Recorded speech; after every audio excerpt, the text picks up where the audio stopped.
lewat. Disclaimer, video ini mengilustrasikan penyakit-penyakit yang bisa menyerang kalian kalau kalian keseringan nahan pipis. So, tonton sampai selesai ya, biar kalian lebih berhati-hati. Pertama. Waduh, ada sinyal pipis dari kandung kemih. Woi, otot sphincter uretra, hadir tak? Lu tahan gerbang uretra biar kandung kemih gak bisa buang air kencing. Waduh, gak tega gua tak. Ini si bos lagi di jalan. Kalau gak lu tahan bisa ngompol di celana si bos. Oh gitu, siap kalau gitu tak.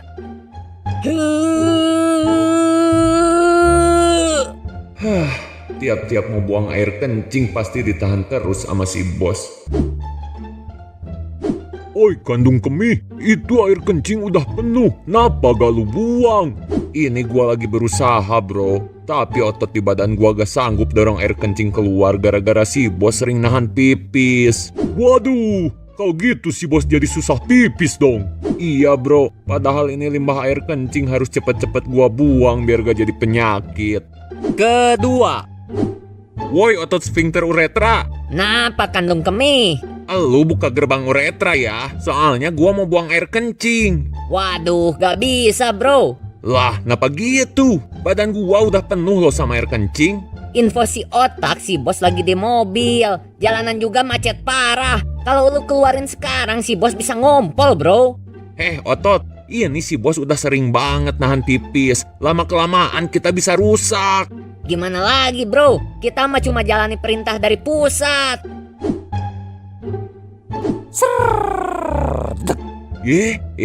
Woi otot sphincter uretra, kok lu buka gerbang uretra gak koordinasi dulu sama gua sih? Gua belum sempet kirim sinyal pengen pipis ke otak loh.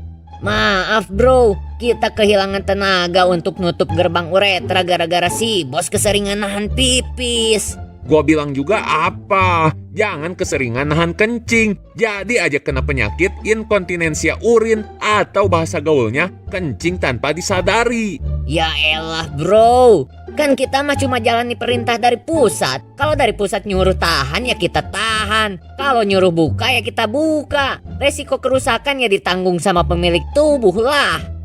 Ketiga. Kenapa lu otot sphincter uretra? Itu kok ada batu di badan lu kandung kemih? Ya ini efek dari sering nahan pipis. Lah kok bisa bro? Gini bro, dalam air kencing itu ada kandungan mineralnya. Misalnya magnesium, kalsium, natrium, kalium, dan lain-lain. Terus apa hubungannya dengan nahan pipis? Ya kalau air kencing terlalu lama di badan gua, lama-lama mineral-mineral tadi bakal mengendap dan terbentuklah batu. Ini ya yang namanya bladder calculi atau batu kandung kemih. Nah, itu tahu. Sakit gak bro? Otot, pasti sakit lah. Apalagi kalau sampai batunya nyumbat di daerah uretra sini. Si bos bakalan kesiksa waktu dia pipis. Serem amat bro. Ya memang serem, makanya jangan sering-sering nahan pipis. Keempat. Waduh, ini air kencing udah penuh. Mana si bos sering banget nahan pipis. Kalau gak cepet-cepet dibuang, bisa-bisa naik lagi ke ginjal nih air kencing. Kandung kemih, oi kandung kemih. Ginjal, kenapa badan lu kelihatan bengkak gitu? Gua kena hidronefrosis bro. Apaan itu hidronefrosis? Intinya ini penyakit yang bikin badan gua bengkak karena penumpukan urin. Lu sih sering telat buang air kencing. Ginjal, gua mah selalu on time ngasih sinyal pipis ke otak. Tapi si bosnya yang nahan-nahan biar air kencing gak keluar. Aduh, bisa makin rusak gua kalau gini terus. Bukan lu aja bro yang rusak. Lihat gua juga makin hari makin rusak gara-gara si bos rajin nahan pipis. Kelima. Waduh, sakit oi. Oi kandung kemih, kenapa teriak-teriak? Iya nih bro ginjal, gara-gara si bos sering nahan pipis, bakteri jadi lebih mudah berkembang biak di badan gua. Udah gitu mereka seenaknya ngelukain badan gua. Waduh, gak bahaya memangnya? Ya bahayalah bro, Kalau si bos pipis bisa keluar darah dan bakalan kerasa panas. Serem amat bro, mirip penyakit infeksi saluran kemih ya. Ya memang itu nama penyakitnya bro. Au! Au! Au! Lah, kenapa sekarang lu yang teriak-teriak bro? Ini ada bakteri ngelukain badan gua. Kok mereka bisa ada di badan gua ya? Memang bakteri penyebab infeksi saluran kemih bakal naik ke ginjal kalau gak cepet-cepet diobati. Kenapa lu gak bilang dari awal? Biar lu gak panik bro. Hehehehe. Dasar.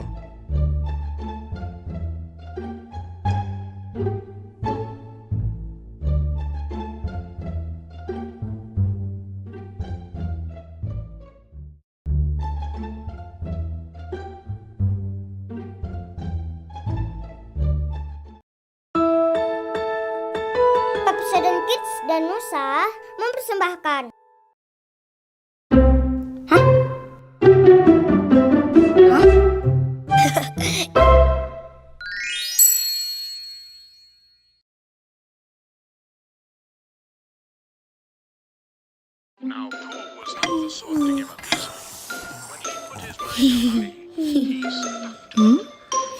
Astagfirullah, kalian belum pada tidur.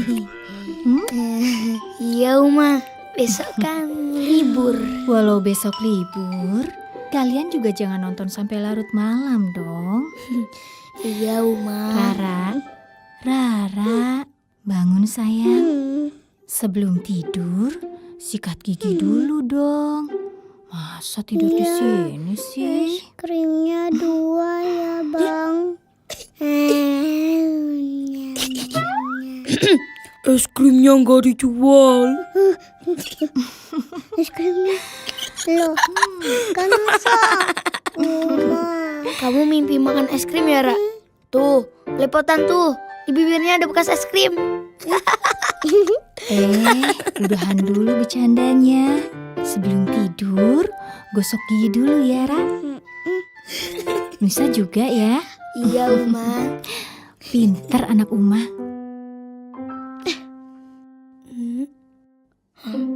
Astagfirullah. Kok tidur lagi sih, Ra? Kan belum sikat gigi. Emang mau tidur sama kuman? Rara udah sikat gigi kok. Jadi udah nggak ada kuman. Kapan sikat giginya? Perasaan Nusa nggak lihat kamu sikat gigi deh, Ra. Iya, kan sikatnya cepat-cepat. Rara udah ngantuk sih. Alasan. Uma, ada yang mau sikat gigi nih. Masa sikat gigi cuma 5 detik? Mana bersih. Ayo, Rara gak mau kan kuman yang nginep di mulut Rara?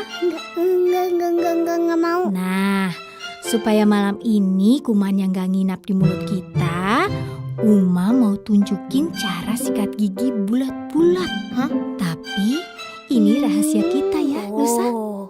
Ini kan rahasia kita aja kan, Uma. Rara kan udah sikat gigi kilat kan tadi. Rara juga mau dikasih tahu rahasia sikat gigi bulat-bulatnya, Uma. Kalau sikat gigi bukan harus cepat, tapi harus bersih. Nah, sekarang kalian ikutin Uma. Oke, ya? Uma. Bulat, bulat, bulat, bulat, bulat. Sikat gigi dengan Pepsodent. Sikat semua permukaan gigi. Tak ada sisa makanan lagi. Bersih semua, kumannya pergi. Putar sikatmu ke samping, juga sikat sampai belakang. Jangan lupa sisi belakang gigi. Gosok bulat, bulat, bulat, bulat. Sikat seluruh gigimu. Sikat dengan gerak maju dan mundur. Lalu putar lagi sikat gigimu. Bulat, bulat, bulat, bulat, bulat. Dan sahabat, jangan lupa bersihkan juga bagian lidah kamu. Itu langkah menyikat gigi yang benar. Wah, seru deh, Uma. Asik ya, Ra? Jangan lupa bulat-bulatnya setiap kita gosok gigi. Ya, Ra, biar nggak lupa sama bulat-bulatnya, kamu ngaca di cermin tuh. Hah? Apa sih, Kak? Biar ingat sama yang ini bulat, Aduh. sama bulat. masa tangannya jangan Bulat, dicubit dong. bulat.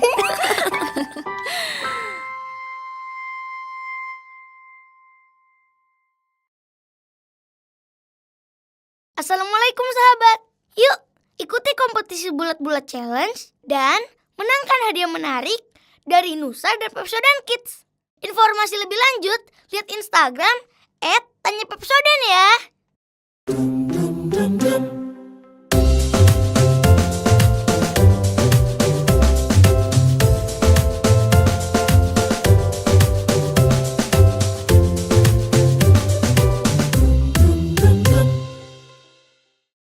Hipertensi atau tekanan darah tinggi adalah keadaan tekanan darah sistolik lebih dari 140 mm merkuri atau tekanan darah diastolik lebih dari 90 mm merkuri.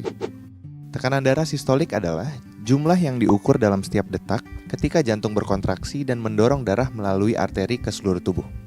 Angka tekanan darah sistolik yang normal adalah sekitar 120 mm merkuri. Sedangkan tekanan darah diastolik adalah tekanan darah di dalam arteri saat jantung sedang tidak berdegup.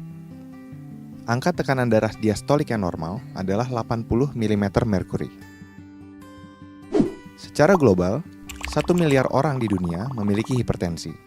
2/3 diantaranya tinggal di negara berkembang dengan prevalensi yang terus meningkat tajam. Diprediksi, pada tahun 2025, sebanyak 29% orang dewasa di seluruh dunia terkena hipertensi. Hingga saat ini, hipertensi menjadi penyebab kematian sekitar 8 juta orang setiap tahun. Sebanyak 1,5 juta diantaranya terjadi di Asia Tenggara. Hipertensi disebut the silent killer karena sering muncul tanpa keluhan. Penderita umumnya tidak tahu kalau mengidap hipertensi.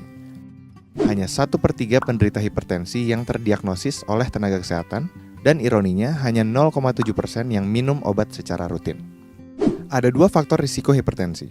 Yang pertama adalah faktor yang melekat pada penderita seperti umur, jenis kelamin, dan genetik. Faktor kedua adalah faktor yang diakibatkan oleh perilaku hidup tidak sehat seperti merokok, konsumsi garam berlebih, berat badan berlebih atau kegemukan, diet rendah serat, kurang aktivitas fisik, konsumsi alkohol, dan stres. Hipertensi bisa dicegah dengan melakukan pola hidup sehat yang dianjurkan seperti memenuhi gizi seimbang dan membatasi gula, garam, serta lemak, mempertahankan berat badan dan lingkar pinggang ideal, yaitu pria kurang dari 90 cm dan wanita kurang dari 80 cm. Olahraga teratur, stop merokok, hindari konsumsi alkohol, konsumsi obat secara teratur karena penderita hipertensi membutuhkan pengobatan yang lama dan terus-menerus sepanjang hidup, ukur kadar gula darah, tekanan darah, dan periksa urin secara teratur. Tekanan darah yang diperiksa harus dicatat sehingga dapat dimonitor dengan ketat. Tidak semua penderita hipertensi mengenali atau merasakan keluhan maupun gejala. Namun biasanya, keluhan berikut yang dirasakan: sakit kepala, gelisah, jantung berdebar, penglihatan kabur, rasa sakit di dada, dan mudah lelah. Mengapa hipertensi berbahaya? Karena jika tidak dikontrol, hipertensi dapat menyebabkan terjadinya komplikasi seperti penyakit jantung, stroke, kerusakan ginjal, kerusakan retina, penyakit pembuluh darah tepi, gangguan saraf, dan gangguan otak. Setiap orang harus memeriksa tekanan darah secara rutin. Jika tekanan darahnya tinggi, segera konsultasi dengan tenaga kesehatan untuk mendapatkan penanganan lebih lanjut. Sebagian penyandang hipertensi dapat mengontrol tekanan darahnya dengan melakukan perubahan gaya hidup saja. Namun, sebagian lainnya memerlukan tambahan obat.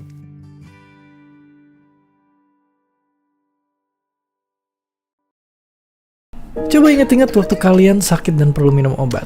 Tapi bayangin ada penyakit yang bikin kalian mesti minum bukan 10, bukan 20, tapi sampai bisa 1000 obat pil dalam waktu berbulan-bulan. Iya, ini yang harus dilaluin sama penderita tuberkulosis alias TBC. Tapi emang seberapa bahaya TBC sebenarnya? Kenapa pengobatannya butuh waktu lama banget?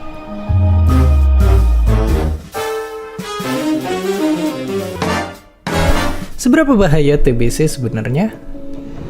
Biar kebayang, coba lihat ini. Ini adalah populasi Indonesia sekarang dan ini adalah jumlah orang yang meninggal gara-gara TBC dalam 200 tahun terakhir. Ya, 1 miliar orang. Jumlah yang jauh lebih besar dibanding penyakit-penyakit ngeri lain, mulai dari cacar, malaria, sampai HIV/AIDS. Dan ini belum semuanya. Soalnya ternyata TBC udah nyerang manusia selama ribuan tahun. Dan sekarang TBC jadi penyakit kedua paling menular di dunia, cuma di bawah COVID. Karena di tahun 2023 aja ada jutaan orang meninggal gara-gara TBC. Tapi emang apa sih yang terjadi di tubuh kita kalau kita kena TBC ini? Penyakit ini disebabkan sama bakteri yang intinya bisa masuk ke saluran pernafasan lewat udara yang kita hirup. Nah, kalau udah sampai paru-paru, mereka ini bakal ketemu sama salah satu jenis sel imun kita, si petugas patroli, garda terdepan tentara sel imun. Tugasnya itu melindungi tubuh dengan cara makanin bakteri yang masuk. Tapi bakteri TBC punya banyak kekuatan dan tipu muslihat, di mana mereka punya kulit kayak perisai. Mereka jadi bisa bertahan hidup dan akhirnya berkembang biak di dalam perut sel imun. Bahkan mereka bisa pura-pura mati. Ya, sekilas kelihatan udah kalah, tapi mereka siap bangun dan nyerang lagi waktu imun kita lagi lemah. Jadi, apa yang terjadi kalau kita akhirnya terinfeksi? Biasanya gejala pertamanya adalah batuk yang panjang, susah berhenti, dan lama-lama bakal disertain darah. Dada jadi sakit, dan kita bisa demam dan menggigil. Badan bakal jadi kurus karena mau makan aja rasanya kayak perlu ngerahin seluruh tenaga. Kalau udah gini, pilihan terbaik kita tinggal minta pertolongan dokter. Dan disinilah kita bakal disambut ratusan bahkan ribuan obat. Fungsinya pun bisa macam-macam. Ada yang nyerang perisai si bakteri, bikin bakteri nggak bisa makan, atau bikin nggak bisa berkembang biak. Pokoknya semua obat pil ini harus rajin diminum dalam waktu 4, 6, atau 9 bulan biar benar-benar bisa ngeberantas si bakteri sampai tuntas. Jadi ya, itulah cara super ribet buat bisa sembuh dari TBC. Nggak boleh lupa minum banyak obat, rajin kontrol ke dokter, dan hidup sehat biar sistem imun kuat. Tapi justru ini nunjukin bahwa kita bisa beradaptasi sama bakterinya. Karena bayangin dulu di Inggris pernah ada ratusan ribu penderita TBC. Cuma lewat pengobatan klasik, banyak yang berhasil disembuhin. Tapi nggak butuh waktu lama, penyakitnya muncul lagi. Ibarat monster yang kalau kepalanya dipotong, tumbuh lagi. Ternyata bakterinya itu bisa diadaptasi ke obatnya dan dia bisa jadi kebal. Kalau penggunaan obatnya nggak sesuai dosis, bakteri nggak akan mati, tapi malah beradaptasi. Dan ribuan obat kita sekarang adalah cara kita ngimbangin adaptasi mereka. Penyakit TBC udah lama jadi salah satu musuh terbesar manusia. Tapi hal yang sering kita lewatin adalah nganggep ini tuh cuma masalah bakteri dan obatnya. Padahal kalau kita lihat lebih jeli, ada satu benang merah di antara para penderita TBC, yakni 95% kasus dan kematiannya terjadi di negara berkembang. Kalau kita kurang gizi, kepapar polusi, atau tinggal di perumahan padat yang aliran udara jelek, bakteri TBC makin senang sama kita. Jadi mungkin bukan cuma ngembangin obat buat ngeberantas TBC, perlu ada dunia di mana semua orang juga bisa hidup layak, sehat, dan bisa tarik napas dalam-dalam dengan lega.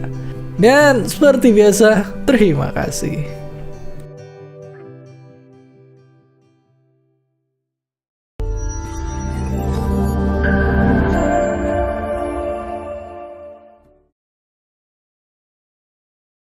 Halo Bapak Ibu, mari berkenalan. Nama saya Bapak Adi dan ini istri saya. Ibu Dewi.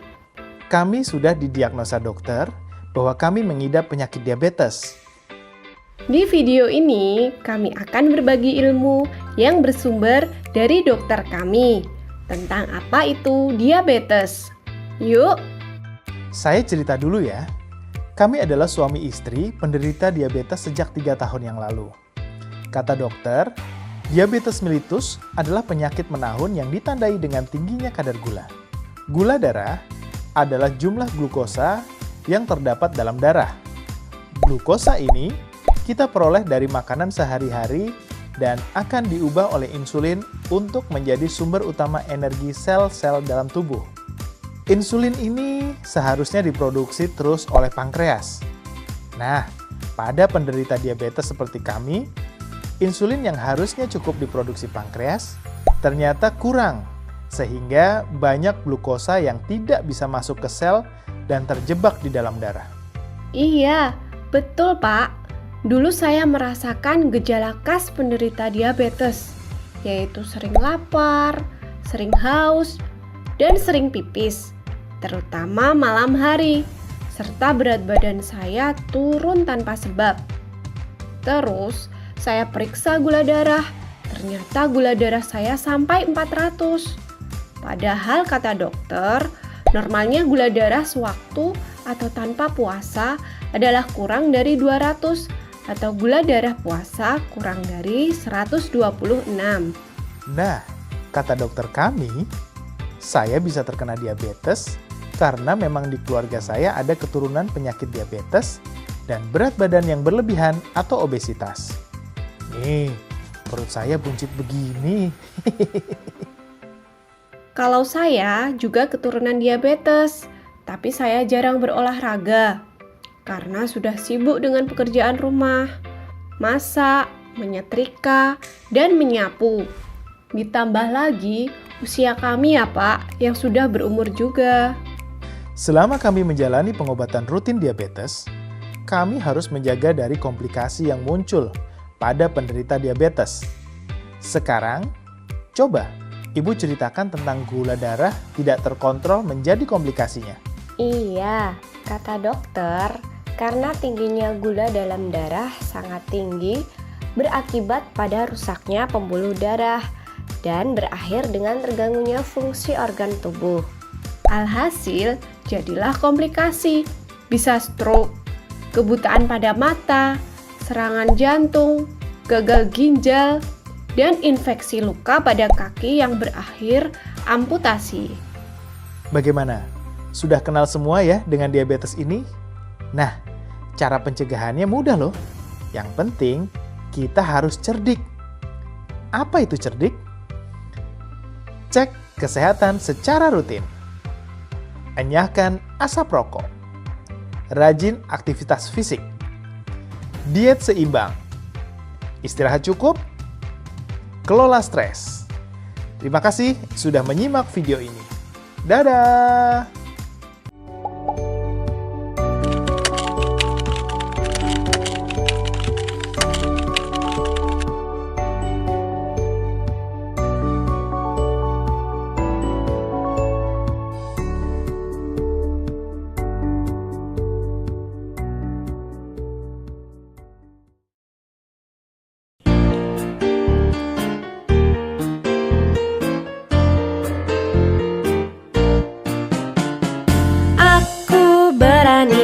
Dokter gigi duduk di kursi sendiri. Ada lampu yang terangi seperti matahari. Ku buka mulut dengan lebar. Jika ingin gigimu sehat dan kuat, tak hanya harus rajin sikat gigi, tapi harus berani ke dokter gigi untuk periksakan gigimu. Gunakan kaca yang kecil, cari kuman yang sembunyi. Bila ditemukan kuman, dokter bantu bersihkan. Siapa ingin gigi sehat? Jika ingin gigimu sehat dan kuat, tak hanya harus rajin sikat gigi, tapi harus berani ke dokter gigi untuk periksakan gigimu.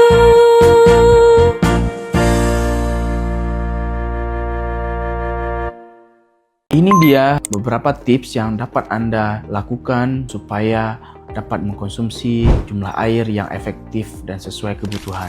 Yang pertama adalah sesuaikan dengan kebutuhan normal kita, di mana rata-rata kita membutuhkan 2-3 liter air per hari. Yang kedua, bagi jumlah porsi minuman dalam jumlah tertentu supaya dapat terkalkulasi dengan baik. Ketiga, selalu perhatikan warna urin saat melakukan buang air kecil. Tanda tubuh cukup terhidrasi adalah dengan menandai bahwa warna urin berwarna jernih atau tidak keruh. Keempat adalah bila Anda sudah mengalami penyakit tertentu terutama penyakit jantung dan ginjal, segera konsultasikan pada dokter di bidangnya untuk mengetahui berapa jumlah cairan yang aman Anda konsumsi per harinya. Jadi, minum cukup tapi bukan sebanyak-banyaknya. Sampai jumpa. Stop normalisasikan minum es teh manis setelah makan. Hai, saya Dr. Shaltut. Kelihatannya sih sepele, tapi kebiasaan ini bisa merusak tubuhmu secara pelan-pelan. Segelas es teh manis rata-rata mengandung gula 15-25 gram gula atau setara dengan 150-200 kalori. Bayangkan berapa jumlah kalori yang bertambah setiap kali makan di luar dari jumlah karbohidrat dari nasi atau karbohidrat yang sudah ada dalam piring makanan kamu. Gula yang berlebih ini dapat menyebabkan obesitas, kemudian resiko diabetes, kolesterol tinggi, bahkan fatty liver. Dan yang sering dilupakan, teh ini juga bisa menghambat penyerapan dari zat besi, magnesium, dan zinc, sehingga makin rentan untuk orang-orang anemia pada perempuan atau ibu hamil. Intinya bukan berarti kamu tidak boleh minum sama sekali teh. Teh juga ada manfaatnya, tapi kalau bisa jangan pakai gula. Berikan jeda waktu antara konsumsi makanan utama dengan teh minimal 1-2 jam, sehingga zat-zat penting dalam makanan masih bisa terserap dengan baik. So, air putih tetap menjadi pilihan terbaik untuk tubuh kita. Sampai jumpa.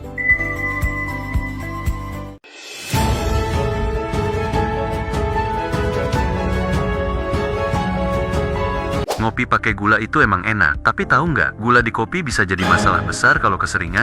Gula yang biasa kita pakai atau sukrosa itu, kalau berlebihan bisa bikin gula darah naik, bikin badan gampang gemuk, dan pelan-pelan ningkatin risiko diabetes sampai penyakit jantung. Jadi, manisnya kopi bisa jadi pahit buat kesehatan.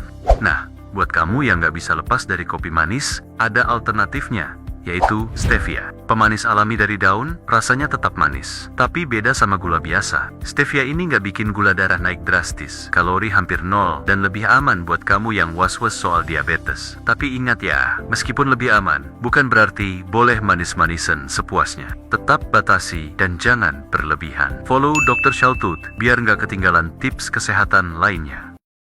Assalamualaikum teman-teman. Di video ini kita akan belajar mengenai kesehatan gigi dan mulut. Di dalam rongga mulut kita terdapat gigi, gusi, langit-langit, lidah, dan bibir. Gigi memiliki jenis dan fungsinya masing-masing. Gigi seri untuk memotong makanan, gigi taring untuk mencabik makanan, dan gigi geraham untuk mengunyah makanan. Gigi sangat rentan terjadi karies atau gigi berlubang. Karies adalah kerusakan pada jaringan keras gigi diakibatkan asam yang diproduksi bakteri. Bakteri sangat suka makanan manis dan lengket, seperti coklat, permen, dan es krim, karena mengandung banyak gula yang merupakan favorit bakteri.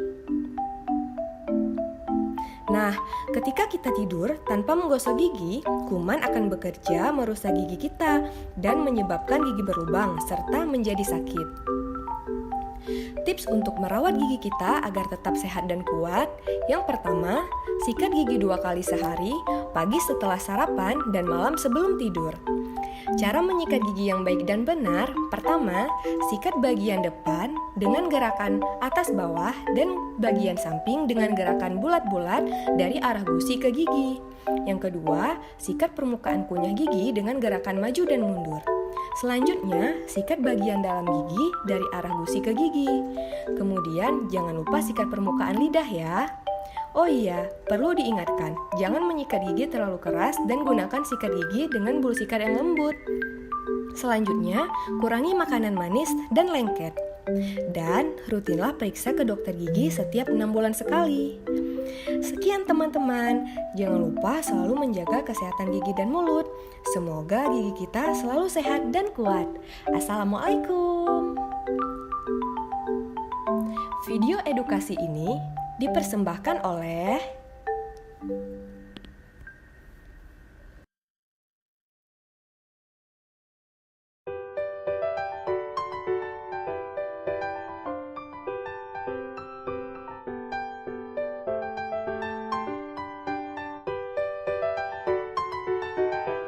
Berapa banyak dari kalian yang tahu apa singkatan dari TBC? Jika kalian selalu mendengar peringatan mengenai penyakit TBC, kalian juga harus tahu bagaimana mengenalinya dan cara mencegahnya. Lalu, bagaimana kita bisa melakukan hal-hal tersebut?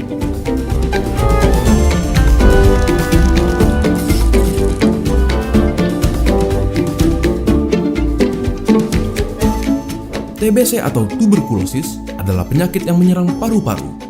Penyakit ini menular dan mematikan disebabkan oleh infeksi bakteri yang bernama Mycobacterium tuberculosis.